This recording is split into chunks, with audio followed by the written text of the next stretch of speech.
très heureuse de vous retrouver pour notre série Itinéraire Bretagne consacrée aux collectifs artistiques, aux compagnies, aux troupes, à la façon dont elles fonctionnent, dont elles travaillent, comment on crée ensemble. Cette fois, il est question de cirque avec le collectif Sous le manteau derrière moi, en pleine répétition avant un spectacle à Vannes.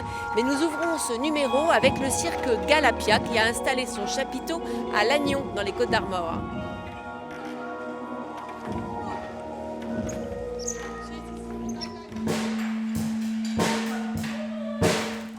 Un son de batterie dans le fond, quelques boulons à resserrer, histoire de limiter les risques et d'assurer le mouvement de balancier, l'engin est plutôt inhabituel.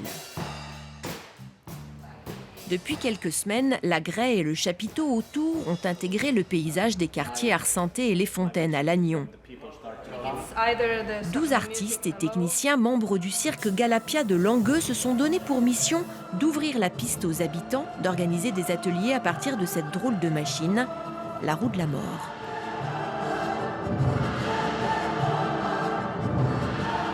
Quand on tourne, la machine va faire un tour complet, on est amené à prendre de la hauteur, vaincre un peu le vertige, et puis après, l'autre étape, c'est de prendre de la vitesse pour commencer à avoir la sensation de la force centrifuge qui va amener à faire qui va amener à avoir la sensation d'apesanteur lorsqu'on est en haut de la structure. Finlandais, Mexicains, Français, ces acrobates de cirque passent leur journée là, au cœur des immeubles, prenant leur repas dans une salle du quartier. Moment de pause, d'échange, de rencontres aussi avec les gens du coin avant de rejoindre leur lieu de travail. Certains de l'équipe connaissent déjà la Graye, pour d'autres c'est une découverte. Tous tentent, testent, expérimentent, car ce mois passé à Lannion est aussi l'occasion pour eux de poser quelques bases pour la création d'un futur spectacle. Pour l'instant, c'est vraiment très ouvert et on fait des expériences. Ça nous permet d'essayer, mettre de côté, essayer complètement de nouvelles choses, de mettre de côté. Et à la fin, on a tous ces petites boîtes avec toutes les idées. On peut piocher des choses et essayer d'écrire quelque chose d'uni. Voilà.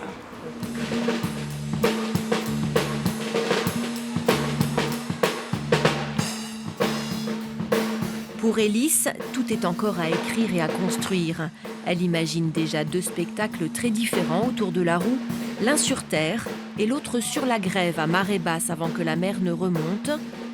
Et nous, on prend date.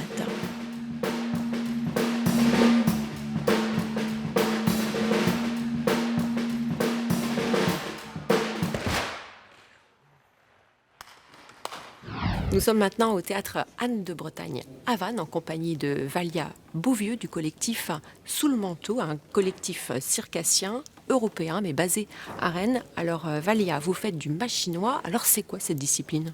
Alors le machinois, c'est une discipline traditionnelle chinoise, acrobatique, qu'on connaît depuis moins de 400 ans avant Jésus-Christ, qui normalement se pratique traditionnellement déjà en collectif. Généralement, il y a 2 mâts et chaque acrobate pratique une figure acrobatique. Il est arrivé en Europe avec le cirque contemporain et il a été pratiqué de façon soliste, donc un seul mât. Aujourd'hui, nous, on est revenu sur cette idée traditionnelle de mâts multiples à plusieurs acrobates. Qu'est-ce qui vous a donné envie alors justement de le pratiquer de façon collective ? En dehors du collectif, il y a l'idée aussi de cette forêt de mâts que vous pouvez voir juste derrière moi. Cette forêt de mâts, en fait, le fait d'avoir des mâts multiples, elle nous permet de travailler l'horizontalité.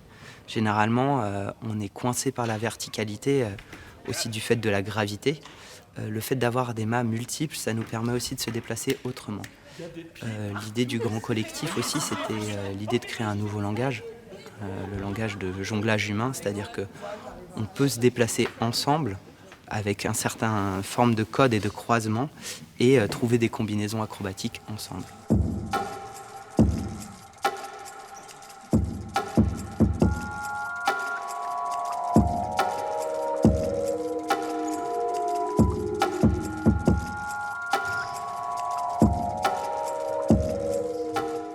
Et alors comment vous est venue l'idée de l'écriture de Monstro, justement ce spectacle ? Alors nous, notre processus de création a été particulier. On s'est donné 9 semaines sur 4 laboratoires.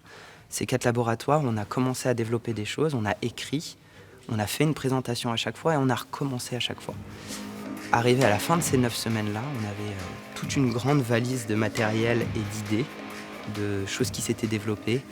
Et de là, on a écrit notre premier spectacle qui était Monstro. On a décidé de travailler sur la figure du monstre mais pas la figure du monstre symbolisée comme le monstre que l'enfant peut voir sous son lit, mais plutôt comme le monstre qui est nous-mêmes, le monstre qui est notre ego, le monstre qui est notre individualité ou le monstre que peut être le groupe. Merci beaucoup Valia. Et maintenant, on retourne un petit peu dans le passé grâce à Lina. C'est une séquence pépite. Le cirque Pinder s'installe à Rennes. On est au milieu des années 60 avec en tête de la caravane Lucien Jeunesse, le monsieur loyal du cirque à l'époque. Regardez.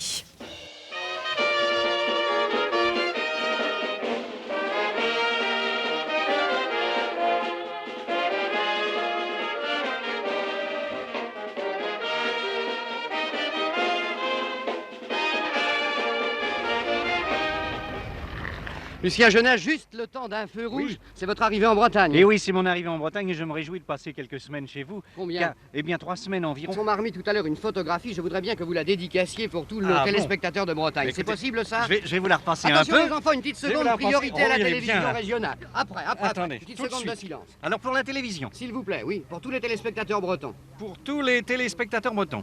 C'est ça.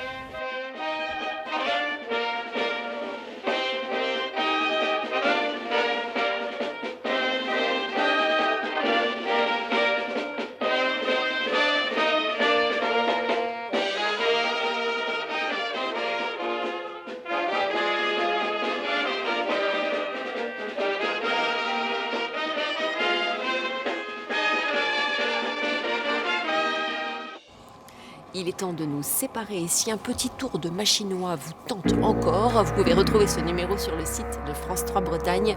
Bonne soirée.